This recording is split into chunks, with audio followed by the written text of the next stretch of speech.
Good Tuesday afternoon. We are going live for the reaction to the signing of Taylor Hall, among other things. Quick note: tomorrow night we will be with Mike for the Kansas City Bills reaction video. That will be at 6:30 tomorrow night, unless we get word otherwise that it works for him or doesn't work for him. So, gonna get into it. Uh, your reactions, Jimbo. Well, I'll say this is a long overdue reaction. Like, finally, help for Jack Eichel. I mean, we could obviously look at the offense strokes the last few years and how Jack Eichel has to carry, had him carry load. Well, not anymore. Kevin Ab's got the guy Taylor Hall. He got his second line center. In Eric Stahl. I mean, I think my honest assessment is like, man, for young GM, he's really taking this team the ball by the horns here. I mean, I know there's, fans were. I mean, initially when the free period started a couple weeks ago, fans were clamoring, "Give us something." Like the first couple days, fans on court were just nuts. I mean, they were like calling. He pulled the trigger Sunday night. I mean, my first reaction when the news like you got to be kidding. Obviously, the 1 year $8 million makes a lot of sense. Given the uncertainty with COVID-19.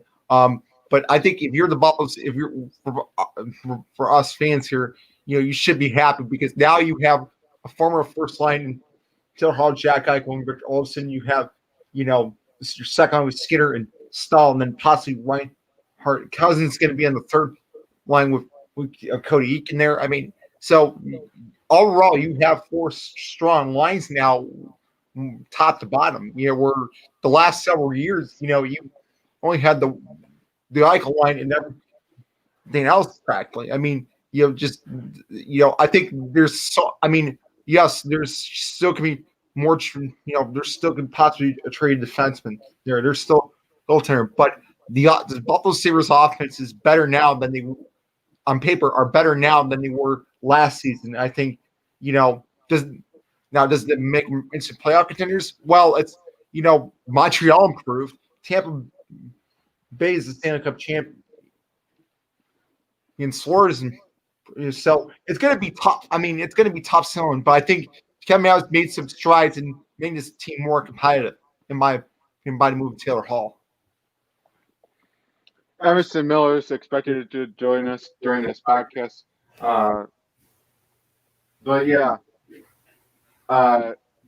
we don't know if Dylan Cousins is going to be on the third line. We won't know that if he makes the team off the opening night roster. There's too many factors. We got a few more months before we can officially say who's playing on what line, even though all indications seem that Taylor Hall will probably be playing with Jack Eichel to start with, but nothing's guaranteed. I would like to say, that does Taylor Hall make this team more deep? Absolutely. But also, Cody Eakin, Tobias Ryder, albeit a depth position, Matt Irwin, the depth D signings. Well done, Kevin. Well done. And the big thing of it is, what did Jack Eichel say at the end of his press conference? What did this team need? More toughness. Yes. More toughness. More grit. Who's going to provide that to you? Cody Eakin does. Now, he had a down year last year. I believe was he playing for Vegas as well as Winnipeg? Then Winnipeg obviously, didn't really have a great year in Winnipeg there. I mean, you look at Taylor Hall's stat the last couple of years.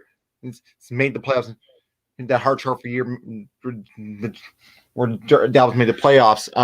He's had, You described he had a knee injury last year that hindered his performance a bit. I believe I read that through via BuffaloSeries.com or listening to a couple of interviews that they've done.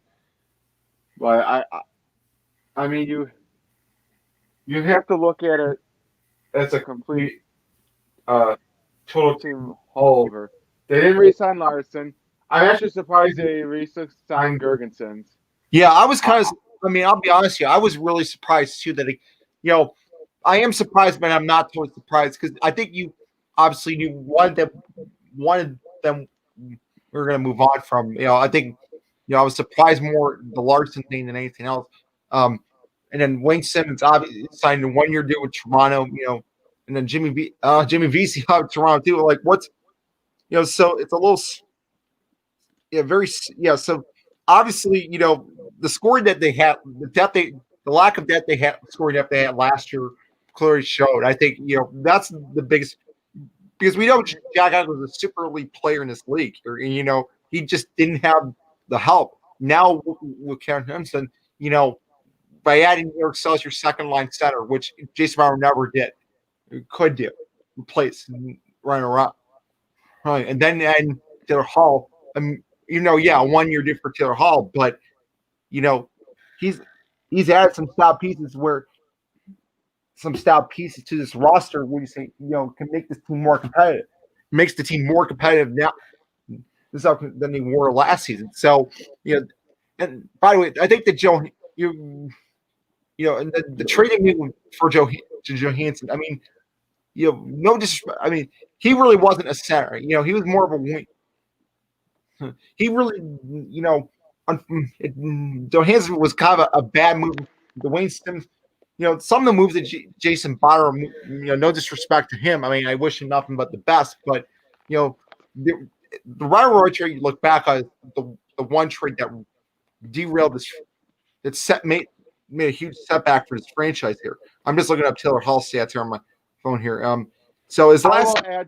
I will add to that too, Jimbo, that the Evander Kane trade did not help either. We could have got a lot more out of San Jose than what we did. Well, I totally agree. Although, albeit Kane had some off-ice issues that might have prohibited that. I think if we go back, I think that's probably why that was the best deal at the time. Right. However, now you probably could have get a bit more out of him. Exactly. And then also trading at first for Brandon Montour, that was not kosher. I could understand maybe now in hindsight, probably could have traded a second round pick for Montour, but I think first was a way too much costly give up for what the player Montour is. Okay, so all right, so looking at Taylor Hall's stats from last year, he started 30 games with New Jersey, had 6 goals and 19 points, 25 points. Then he gets traded to Arizona and for 35 games. Of course, obviously the scene was short because of COVID. Obviously, as we know, he had 10 goals, 17 so 27 points. So there, but we're talking about Taylor Hall. What he said about in his interview goes that he understands the pressure of understands Jack's pressure of not making the playoffs. He obviously was in Edmonton when from when he going back times Edmonton where he for the first 6-7 seasons he didn't make the playoffs. He gets traded into Jersey and then has the Hart Trophy season and makes the playoffs. So he understands that frustration that Jack's going through.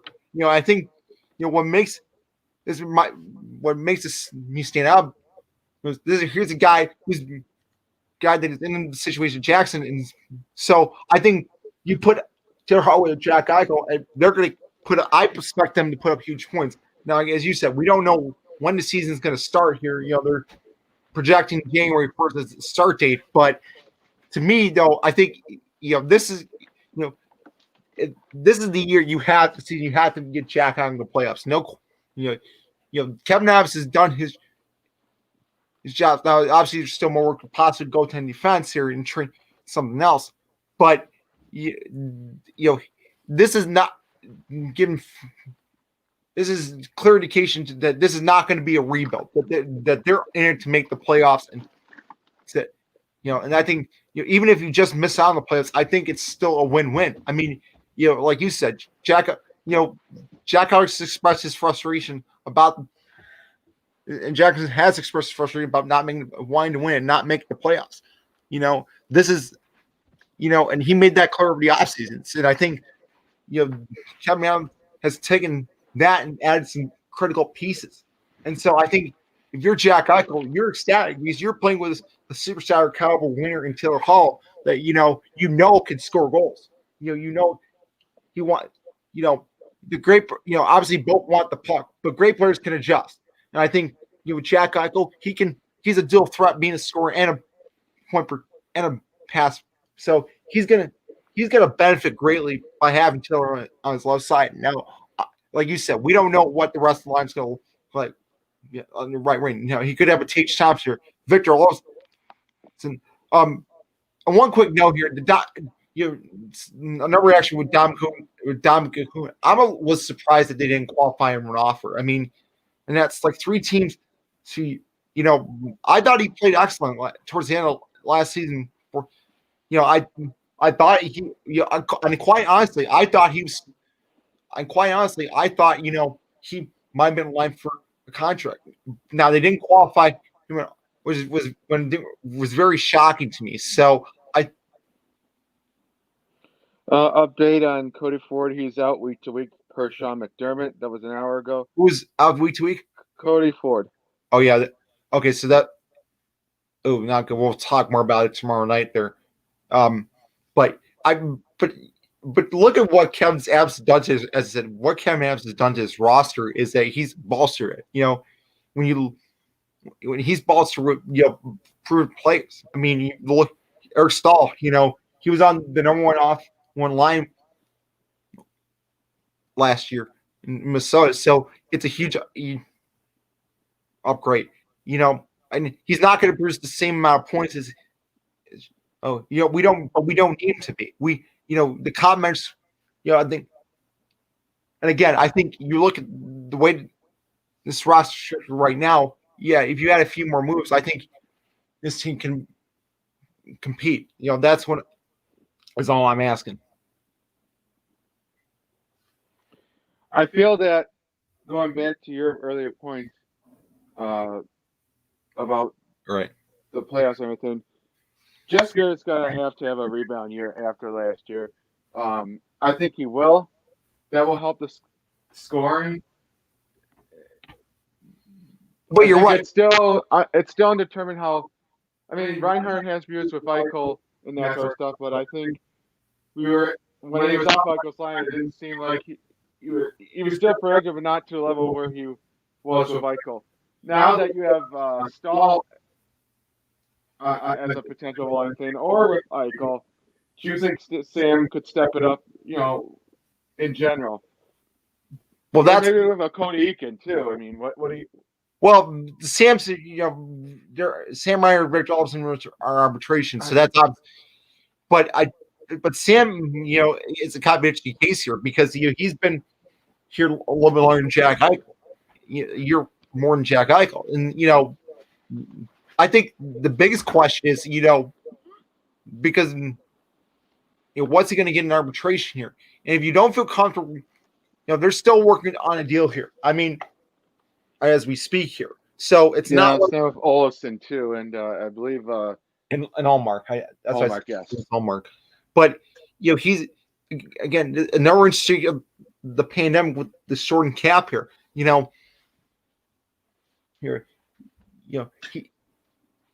I mean, he's put up great numbers with Jack Eichel here, as you said. But that's a. Sorry to interrupt you.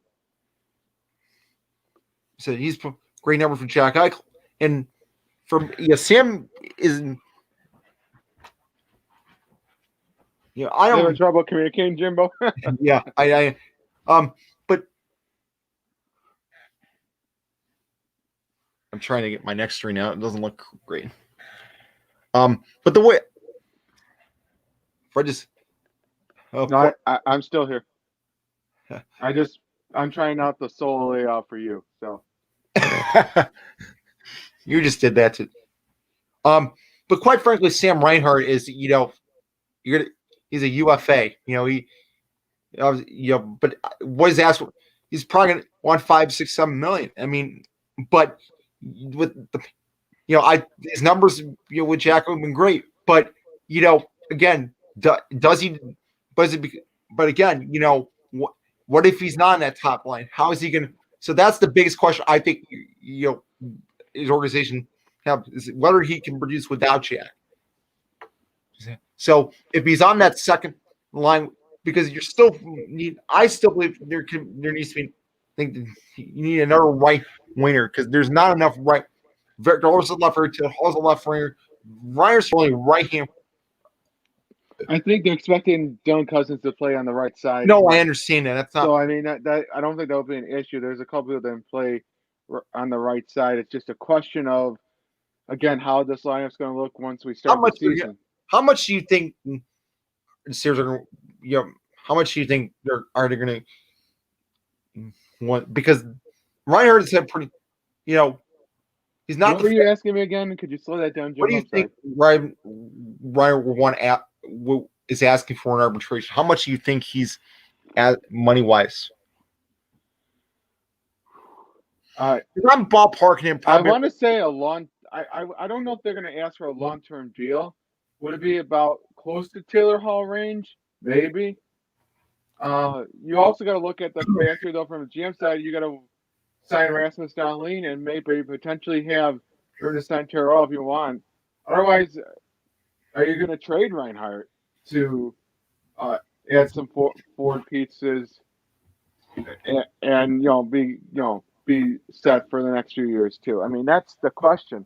I have no answers. Or even goalie. We still don't know what they're going to look like in the next few months after everything's settled. There were rumors that Buffalo was looking to Columbus goaltending, whether it be Korpisalo or Merzingis. That is yet to play out as far as trade market. Looks like the free agent market's kind of dried up with Holtby and Markstrom and I think I don't know if Darcy Camber's still in Arizona. More trade scenario. Yeah, it's kind of weird, all these big like Mike Hoffman, for example, he was one of the big free, but he's still on the market. Still on the market. So a lot of these free agents that market are still. But again, it's the nature of what's going on with the pandemic, and I know we hate to keep bringing up, but the pandemic's right the penny pinch on because of the uncertainty of the pandemic and how it's it did on Alex Pietrangelo, but I think for like your middle tier to that other things, yeah.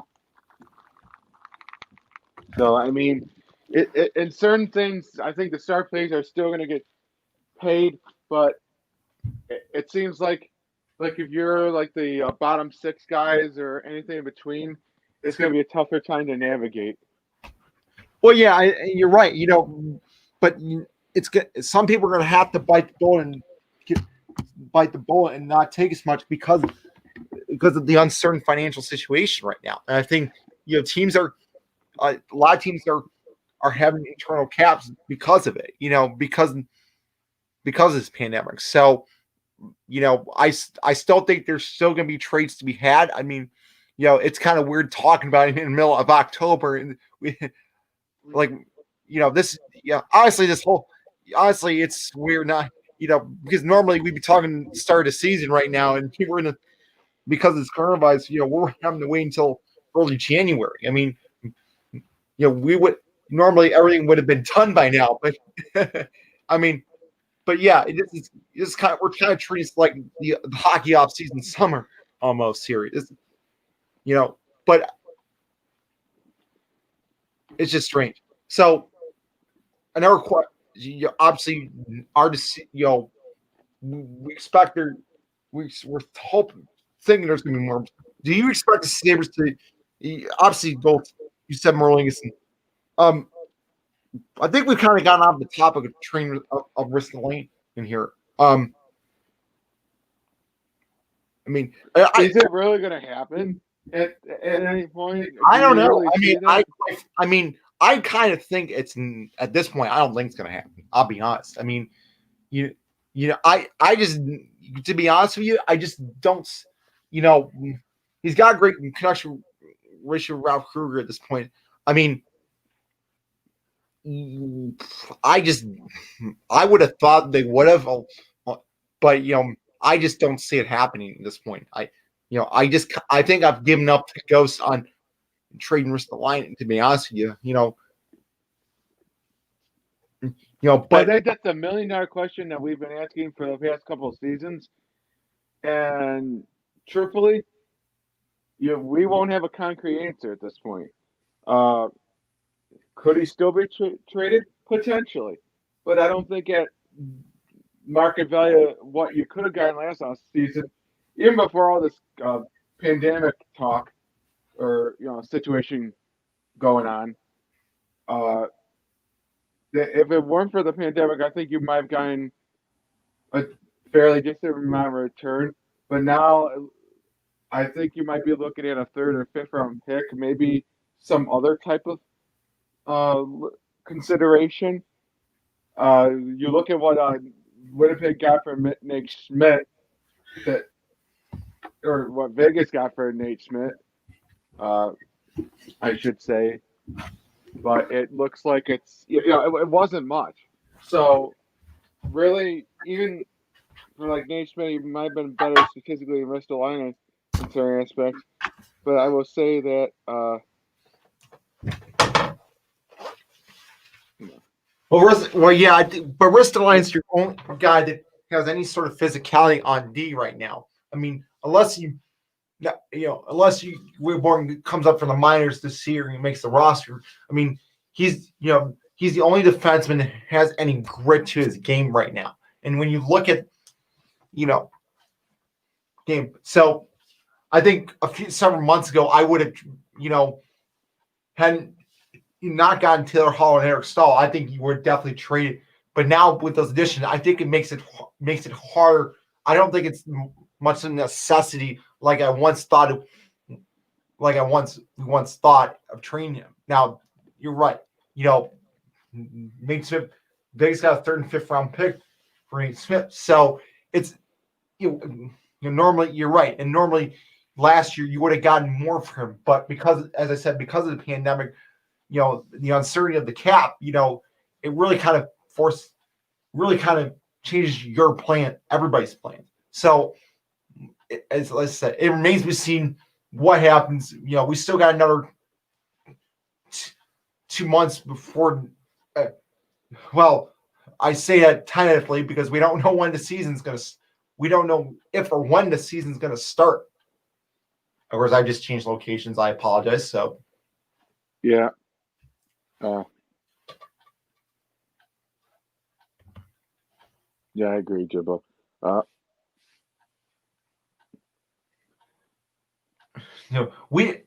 So going on a different subject with the NHL,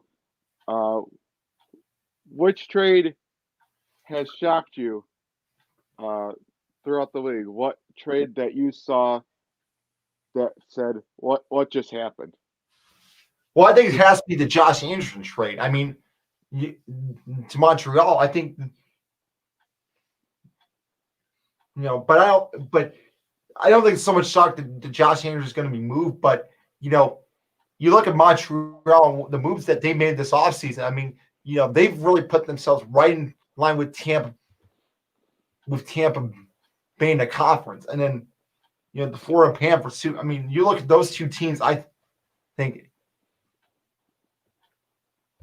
like Josh Anderson's name's been.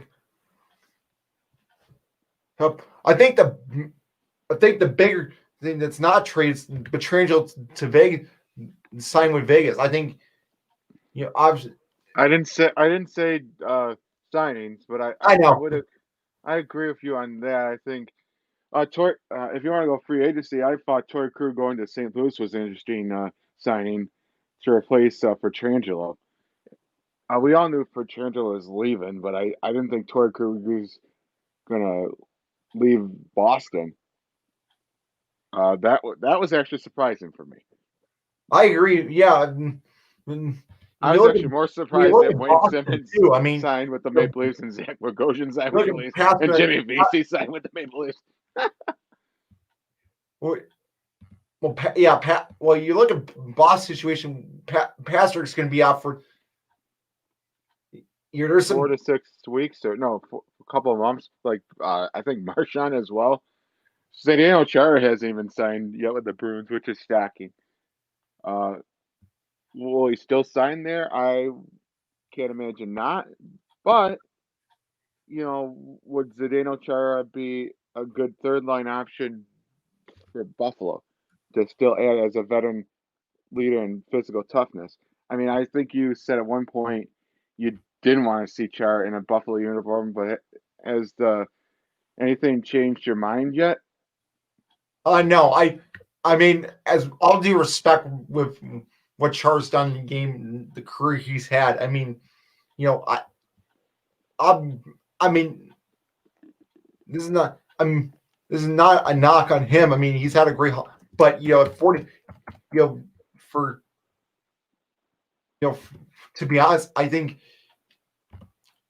for me, I wouldn't be entertaining that offer. I mean, as much as I have all the respect for Char, but at 41 years, oh no, 41 years old, it's I, how many more years left? How many I more? think you make fair points, Jimbo, but at the same time, you can never have enough Stanley Cup experience, whether it be old or recent or playoff experience. I think that's what Char Actually, would here's bring. the more shocking ones. Sod, he seems to give him to the black. I'm You mean the for, Avalanche for Nikita for, Zadorov for and Nikita Zadorov, for Zadorov and Lindholm. I mean, that was a big. That was an arch. And then Devin. seems like Chicago is definitely rebuilding the way they made a statement today and what their signings and their No, that moves. wasn't today. That was No, that was on the 10th of October. That was 10 days. Oh, I didn't realize it, but I thought I saw a tweet today that they posted on their website about their process, and they're changing ma- not GM but upper management. I think promoted this as well. So from what I understand, I, Well, well, yeah, well, I think you're right. Chicago is sort of in that rebuild mode there. You got DeBrincat, you got their window is already closed. I think I declared their window has closed. I don't think I has closed for them staying cup for at least the next couple seasons. I eventually see moving on from Vander and John Tibbs. I think not if not obviously not this season, but I think you within mean Patrick Kane, not Evander Kane. I thought you said Evander Kane. I'm sorry, Patrick Kane. I I'm sorry. No, but Patrick Kane, he's one of them couple seasons that course, obviously I think but as you said, they're going in a different direction. They're different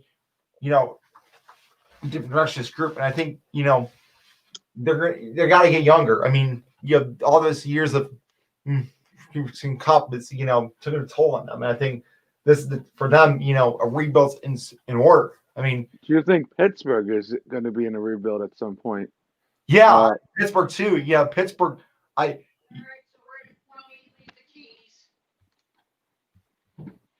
Go ahead.